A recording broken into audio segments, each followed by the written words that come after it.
yàlla su fan gudd ku lay xaar yàlla xaati Sénégal yëpp déglu ci yow waaye waaye Bougane bu sol waay waaye Bougane loo dund tey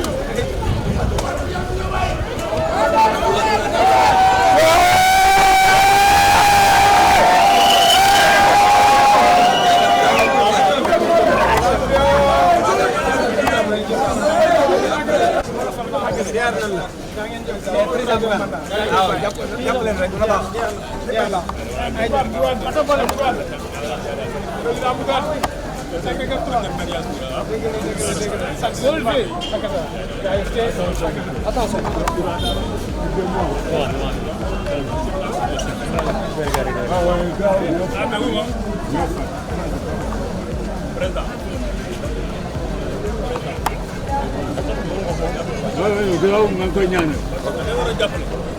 ñoo bokk ndax ñoo bokk. donc après ngeen waxtaan. lii moom laa bëgg bu ñu waaye moom laa bëgg man xam naa ne mais résultat boobu laa bëgg man maa foram. foram dañ gën a soxla dara si waaw yàlla yàlla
Merci pour la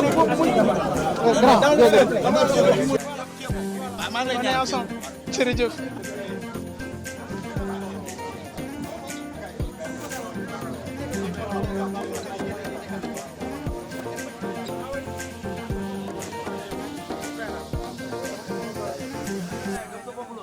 waaw.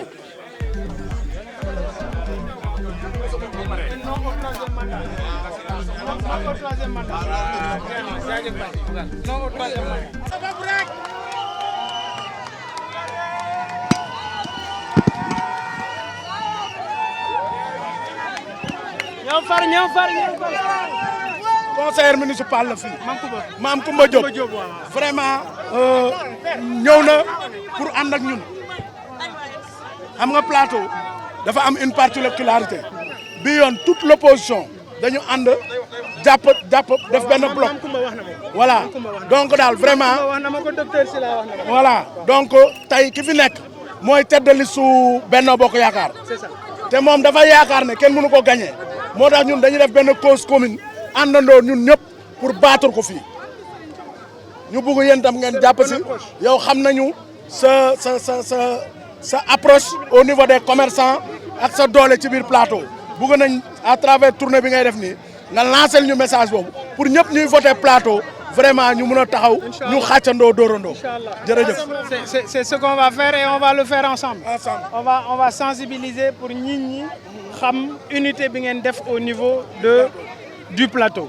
Et ça les responsables muy docteur Sylla muy Mame Coumba Diop wax nañ ma ko moo tax on lance encore un message fort à l'endroit de tous ceux qui votent au niveau du plateau pour qu'ils votent la bonne liste. Merci. Pour qu'ils votent votre liste. Merci beaucoup. C'est ça. tàccu leen loolu gars yi.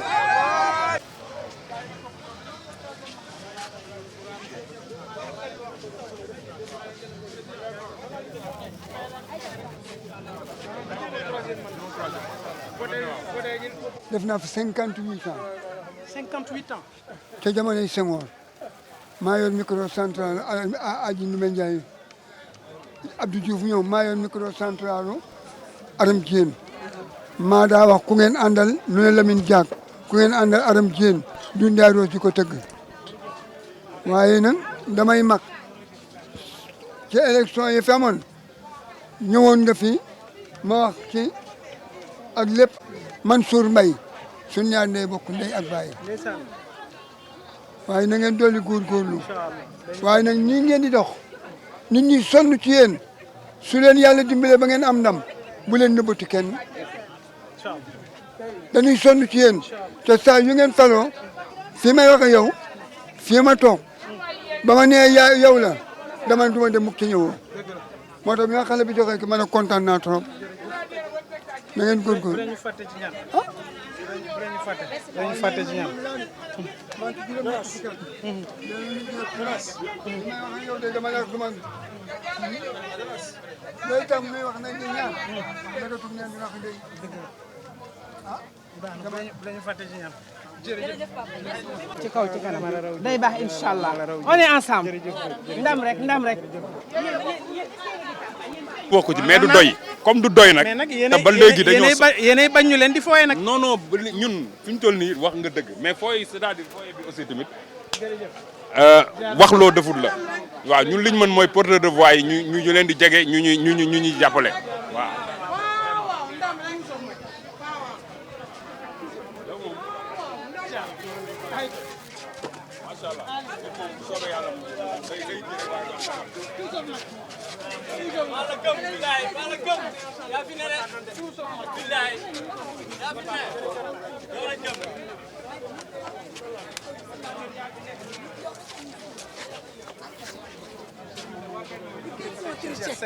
dañoo gis li ngay def biir kër sëñ Souhaïbou ma xàmmee la ma jox la loxo waaw. L'ami de mon ancien patron Souleymane. Absolument. Félicitations, on voit ce que vous faites avec l'esprit et le fair play. Vraiment, c'est gentleman. C'est ça le charme de la démocratie. Tout à fait. Vous pouvez dépendre votre bilan. Ce qui nous intéresse, nous, c'est de faire comprendre. Bon, je vais être gentil. C'est de plaider pour notre cause. Non, moi je suis anglo-saxon. Le mot solo, hein, moi l'œil défini. C'est-à-dire que dans ce pays, il faudrait qu'il y ait des opposants, il faut qu'il y ait des gens qui sont dans le parti au pouvoir.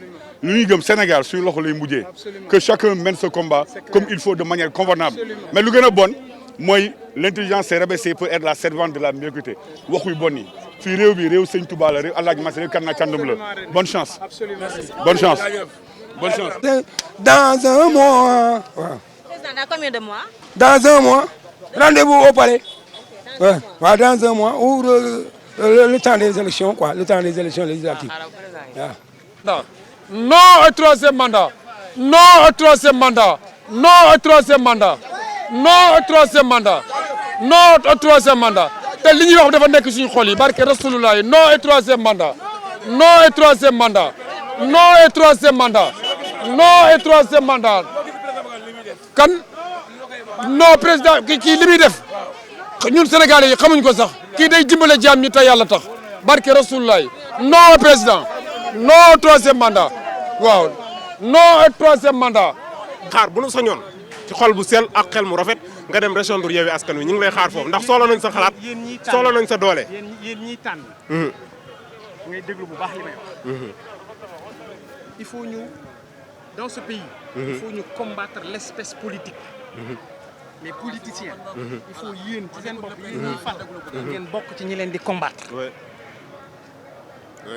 tey teg sa table fii di jaay. warul tax nga jàpp ne waroo bokk ci ñuy décider ci réew mi. alors que malheureusement. ñoom loolu lañ ñuy gëmloo. boo gisee tey Bougane nekk ci xeex bi muy xeex. pourtant du man dong la ñu rejeté. waaw non non mais may ma rek déglu ma da nga fi ñëw pour déglu suñuy xalaat.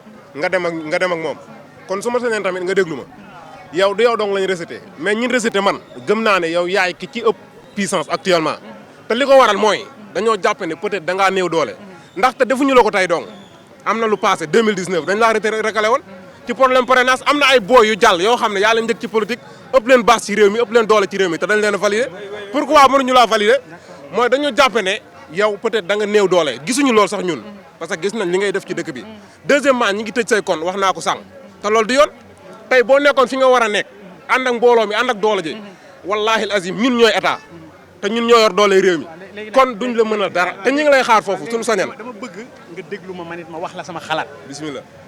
gëw ma ne ku àndul ak Macky dafa am fenn dong foo war a féete man gëw ma loolu gëwuma loolu. et loolu ñu bëgg gëmloo nit ñi du démocratie. xam nga ndax comprendre nga li ma bëgg a wax xam nga mënuñu gëmloo nit ñi ne ku àndul ak Macky rek dafa am fenn dong foo war a féete man gëwuma loolu dama gëm ne xeex bi ku ne war na cee jàpp tey bu doon man donc wala may wut bu fekkoon dama doon wut ñu fal ma dem naa tëddi nelaw wala ma dem fi mu nekk nii di mos wala dara mais gëwuma loolu li ñuy xeex ñun ñii pour Sénégal la tey ñii ma àndal ku ma ci ne woon demal voter diw mu def ko mais est-ce que bu boobaa def na moom li ko gënal déedéet man dama bëgg démocratie et biir na Sénégal yëpp ne sama biir kër am na fa ñoo xam ne bokk ñoo man xalaat te ñu nga ci biir kër ga wala ñu nga woon ci biir kër ga dëgg la wala du dëgg te su ma neexoon nag journaliste la comme ñoom ñëpp ma def li ma neex lu ñuy def ma xam ko fu ñu koy defee ma xam ko ku ñuy tànn ma xam ko ku ñuy woo ma xam ko am naa sañ-sañ bi am naa xam-xam mais gëw ma loolu dama gëm ne réew ci démocratie lañ koy yore man Bougane ñun gëm sa bopp ci parrainage lañ ñu téye mais am na ñeneen ñoo xam ne dañ leen galgal ci ay liste am ñeneen ñu galgal ci leneen am ñeneen ñu galgal ci xaalis dama bëgg a wax ne président waruñu koo may sañ-sañ muy tànn ki ko neex kii moo war a dem ci élection ak kii waru caa dem loolu du démocratie et combat bi ñuy mener c'est un combat de principe moo tax fépp fu ma jaar je dis aux gens bu dimanche incha allah fexe leen seen carte bii dafa am njariñ dama dajeeg benn paa ci Sandaga bi mu ne ma duma wote ndax bokkuloo ma ne ko déet yaa ngi juum góor gi bu dimanche jëlal sa carte mooy sa baat ci réew mi demal xool ku la neex ci opposition bi koo jàpp ne xalaatam méngoo na ak sa bos nga wote ak moom suma responsable gëm sa bopp yi ku ci nekk dama ne la ku nekk département boo nekk xoolal ki gën ci département ba nga ànd ak moom loolu laa def Pikine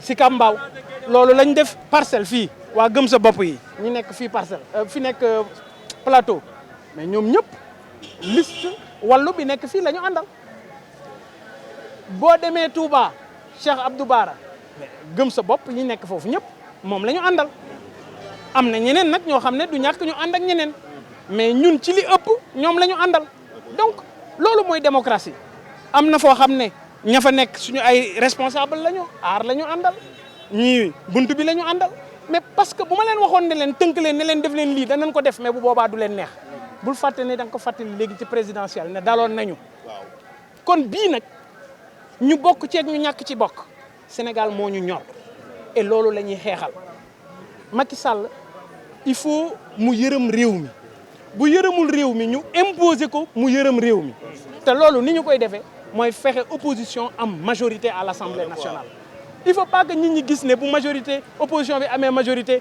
day taxawal réew mi déedéet man dama gëm ne day yokk démocratie day yokk démocratie moo tax maa ngi lay sant bu baax di la gërëm ci li nga ma interpellé ñu bari am nañu xalaat bu demee noonu mais dama bëgg nga xam ne ñun ñëpp ñoo bokk combat bi te combat bu ñu koy xeex na nekk ay combat wu principe ñun ñëpp ñu xeex ngir principe ba may wax ne jóg leen ñu xeex ngir parrainage ñenn ñi dañu jàppoon ne sama bopp moo ma tax may wax mais am na ñu galgal ci liste mais loolu la ñu war a xeex ba Macky Sall du tànn ñiy dem ci élection parce que tey réew mi sonn na léegi maa ngi dox ci Sandaga bi maa ngi wax gars yi man leen lu xew Sandaga parce que man Sandaga bi ma xam di watoo fii ci kase sikki mu naana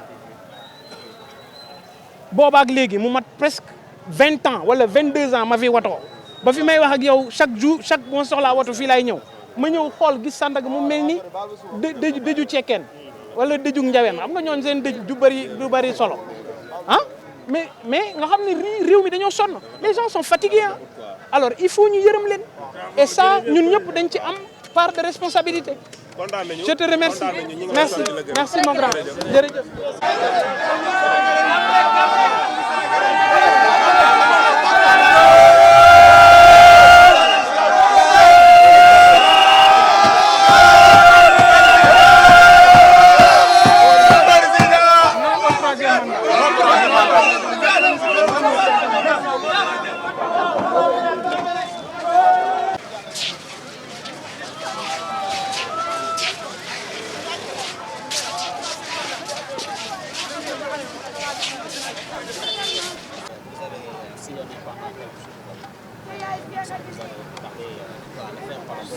Au début de la campagne, vous avez sillonné quelques jours au niveau de Dakar, certaines artères.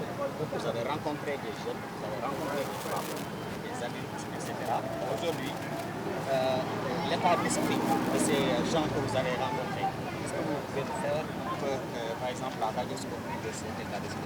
Ben écoutez, nous avons rencontré des Sénégalais désemparés, des Sénégalais fatigués, et à la base plusieurs leviers, des Sénégalais fatigués par le coût très cher de la vie, des Sénégalais fatigués parce que tout simplement l'activité économique est au ralenti, souvent parce que tout simplement il y a des travaux par-ci, de grands travaux par-là, et malheureusement on ne prend pas ces Sénégalais qui se battent et qui travaillent à la sueur de leur front. Malheureusement, c'est le cas, et il faut le dire, au niveau des allées Papa Gueye Fall, au niveau de Petersen, au niveau de Sandaga, au niveau de Pak Lambay, sur l'avenue Lamine Gueye. Parce que c'est quand même plusieurs pères de famille qui gagnaient leur vie à partir de cet endroit. Malheureusement, nous savons tous ce qui s'est passé. Et depuis lors, il n'y a pas un soutien, il n'y a pas un encadrement de l'État. C'est dommage, mais c'est le lieu de taper du poing sur la table pour interpeller le président de la République, Macky Sall, pour qu'il, en tout cas, se tourne du côté de ces travailleurs qui ont été impactés soit par les travaux du BRT, soit par des sinistres, comme c'est le cas au niveau de Paco Lambaye, au niveau de l'avenue Lamine Gueye, ou bien ces déplacés de Sandaga. Je rappelle que c'est 511 cantines qui ont été déplacées, plus de 20 000 familles qui vivaient de ce commerce qui malheureusement depuis 3 ou 4 ans sont en train de chercher le diable pour lui tirer la queue. Alors ça, le seul et unique responsable, c'est le président Macky Sall, mais il faut dire également, c'est lui qui détient la solution.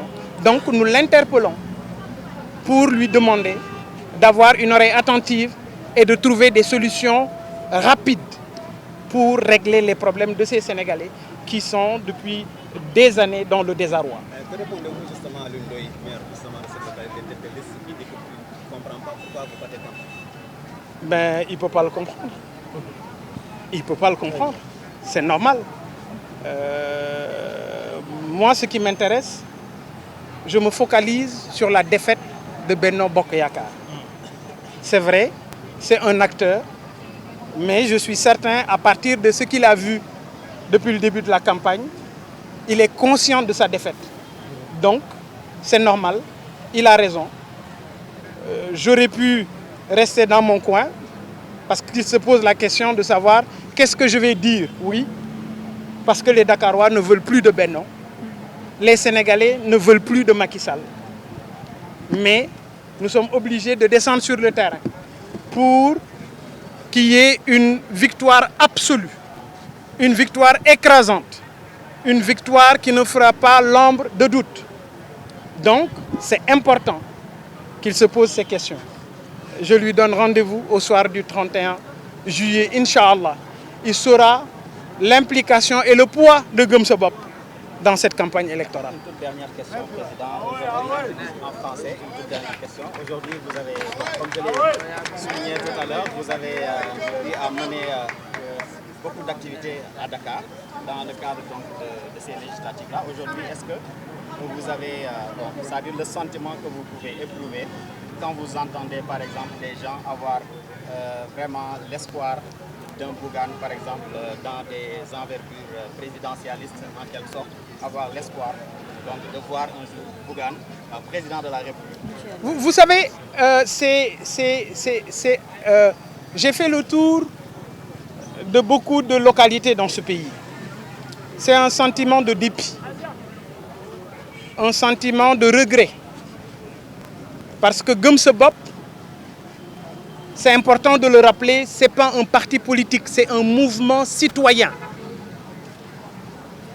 Cette aspiration politique qui nous a conduit à participer aux élections locales a fait de nous aujourd'hui la troisième force politique du Sénégal. Nous avons quand même 8% de l'électorat avec 222 000 voix. Dire que nous avons des problèmes par rapport au parrainage, je remercie les Sénégalais. Au moins, aucun Sénégalais n'y croit. C'est comme ces histoires d'autopsie. Les Sénégalais n'y croient pas. C'est comme quand le procureur sort pour parler. Il communique, mais les Sénégalais ne le croient pas. Vous savez, on est habitué à la ruse. On est habitué à des situations, à la limite compliquées, par rapport à l'administration, par rapport à nos gouvernants. Nous voulons restaurer la démocratie dans ce pays. Nous voulons redorer le blason à l'administration, à la justice de ce pays. C'est là le grand combat pour l'opposition sénégalaise. Gagner ces législatives, c'est bien. Mais il faut qu'on soit à la hauteur des attentes des Sénégalais. Ces Sénégalais ont besoin d'être réconciliés avec leur justice. Ces Sénégalais ont besoin d'être réconciliés avec l'administration. Ces Sénégalais ont besoin de démocratie économique. La démocratie, elle n'est pas uniquement politique. Faisons en sorte que ces 10 millions de Sénégalais qui se battent chaque jour, qu'ils aient la possibilité de joindre les deux bouts, qu'ils aient la possibilité d'éduquer leurs enfants, qu'ils aient la possibilité de vaquer à leurs préoccupations de manière libre. Mais également, ces Sénégalais ont envie de gagner leur vie et de faire face aux difficultés de la vie. Malheureusement, comme je dis tout le temps, aujourd'hui, ce n'est pas le travail qui anoblit, c'est la politique qui anoblit. Da ngay def politique di dóor pour am xaalis nit di liggéey di ñaq di torox nit di ñaq di walaakaana. C'est ces choses auxquelles nous voulons mettre un terme par rapport à la victoire de l'opposition que nous attendons au soir du 31 juillet, Inch'Allah.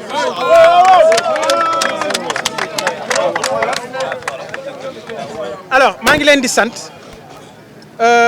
def nañu tuuru commune Dakar ànd ak responsable ñu gis ne ñoom ci responsable yi am na liggéey bu am solo bu ñu def waaye am na it ay lëkkaloo yu ñu def ñoom ci biir commune bi pour wane ne li ñu bëgg mooy am victoire ànd ak coalition bu wàllu fii ci commune bu Plateau.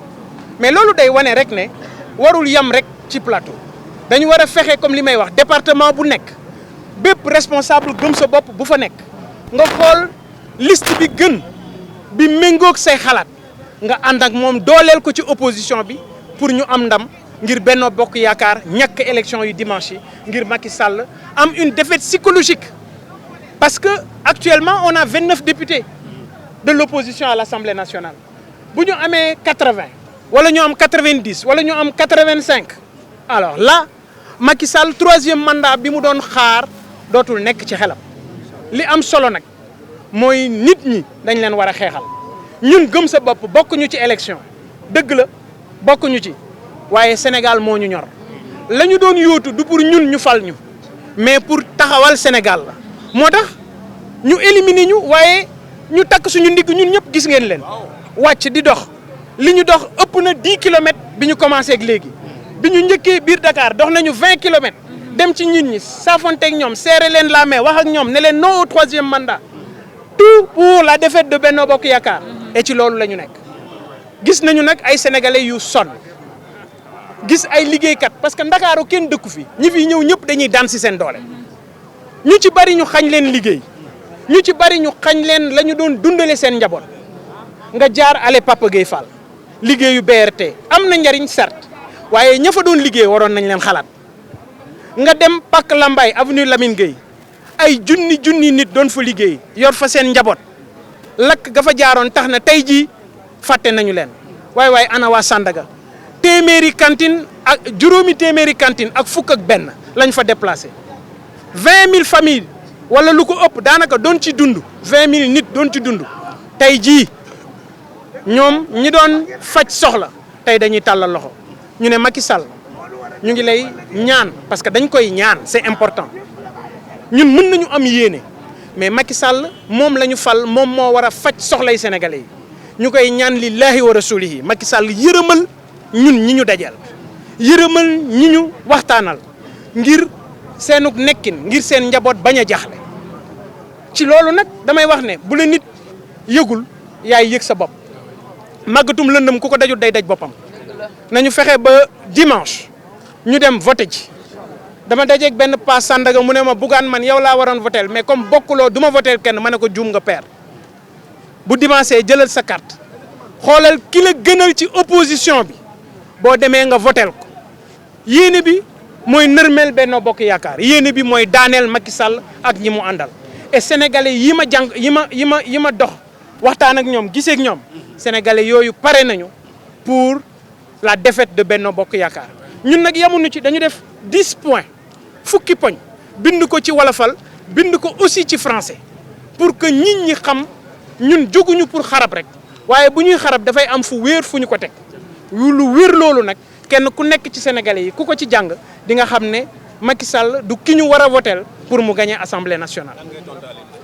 kan ci ngone bu la tooñee da nga koy jéggi duma bàyyam man Macky Sall laay wax ma ne gone bu la tooñee da nga koy jéggi duma bàyyam man Macky Sall laa bëgg duma le 31 juillet incha allah waaye nag Alioune Ndoye sañ naa wax borom gémmiñ guy nàcc du wax jàmm moom xam na ne ñàkk na xam na ne Ndakaaru moom Alioune Ndoye du ko gañe